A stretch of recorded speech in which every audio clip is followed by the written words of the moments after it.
किसी ने बड़ी कमाल की बात कही है कि नाराज न होना कभी यह सोचकर कि काम मेरा और नाम किसी और को हो रहा है। घी और रुई सदियों से जलते आ रहे हैं और लोग कहते हैं कि दिया जल रहा है। दोस्तों, फिर से एक बार स्वागत है हमारे एसपी हिंदी कहानी चैनल में। दोस्तों, एक छोटी सी कहानी है। एक व्यक्ति इंजीनियरिंग कॉलेज में पढ़ाई कर रहे थे, तो जब उनका एडमिशन हुआ उस वक्त उनके पिता सरकारी नौकरी में थे, माता भी नौकरी में थी। घर में पैसे की कोई कमी नहीं थी और शायद इसी बात ने उन्हें मौज मस्ती में ज्यादा बिजी कर दिया था। पार्टी ज्यादा करते थे, दोस्तों के साथ घूमने बाहर जाते थे और जब इंजीनियरिंग कॉलेज में एडमिशन हो गया, घर से दूर आ गए, हॉस्टल में रहने लगे, तो लाइफ बहुत ज़्यादा बदल गई। बहुत ज़्यादा पार्टीशन होने लगी, बहुत ज़्यादा मौज मस्ती होने लगी। पढ़ाई पर से सारा ध्यान हट गया। जब उसका रिजल्ट आया तो फेल हो गए। घर वालों ने कॉल किया, डांट लगाई। उसके 2-3 दिन बाद तक उन्होंने पढ़ाई की जैसा कि सब करते हैं, लेकिन उसके बाद फिर से वापस पार्टी करने लगे, मूवी देखने जाने लगे, मौज मस्ती होने लगी। एक दिन नाइट मूवी देख करके 12:30 बजे फ्री हुए। मॉल से बाहर निकले तो ऑटो नहीं मिल रहा था, समझ में नहीं आ रहा था। तब एक ऑटो वाला आया, ऑटो वाला से बातचीत होने लगा। ऑटो वाला 400 रुपया मांग रहा था। इसने कहा, नहीं भैया 300 रुपया देंगे। 300 रुपया में तय हो गया। ऑटो में बैठ गया। साथ में 2-3 दोस्त और थे।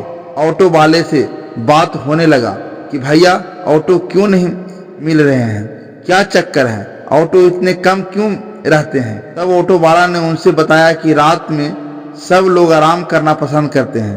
तो उन्होंने पूछा कि भैया आप ऑटो क्यों चला रहे हैं। तो ऑटो वाले ने बताया कि मेरे घर में एक छोटा बेटा है, वो स्कूल में पढ़ रहा है, उसकी फीस देनी पड़ती है, बड़ी महंगी फीस है। इस चक्कर में ज़्यादा पैसे की जरूरी पड़ता है, तो मैं रात में भी ऑटो चला रहा होता हूँ। तो थोड़ी और बात हुई तो इन लोगों को लगा कि शायद ये ऑटो वाला पढ़ा लिखा है। उसने पूछा कि भैया आपने पढ़ाई कितने तक किया हुआ है, मतलब आपकी बातों से लग रहा है कि आप पढ़े लिखे हैं। तो ऑटो वाले ने बताया कि भैया मैंने अपने कॉलेज के दिनों में एडमिशन लिया था, इंजीनियरिंग कॉलेज में बड़े पैसे लगाकर के घर वालों ने मुझे भेजा था और जब मैं वहाँ गया तो मौज मस्ती में लग गया, बुरी आदतों में लग गया और इसी चक्कर में मेरा पढ़ाई में से ध्यान हट गया, इंजीनियरिंग में फेल हो गया। उसके बाद घर वाले मुझे कभी कॉलेज में एडमिशन नहीं दिला पाए और मेरी जिंदगी वहाँ से पूरी तबाह हो गई।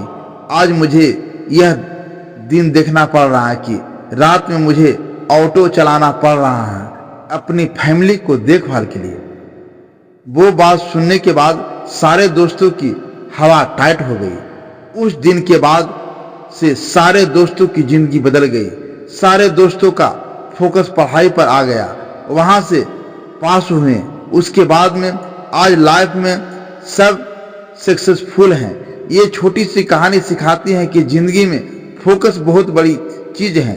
जब तक आप फोकस करेंगे आप आगे बढ़ते जाएंगे। अगर आप आज वाले काम को कल पर टालते रहेंगे तो आपका आने वाला कल कभी सुंदर नहीं हो पाएगा।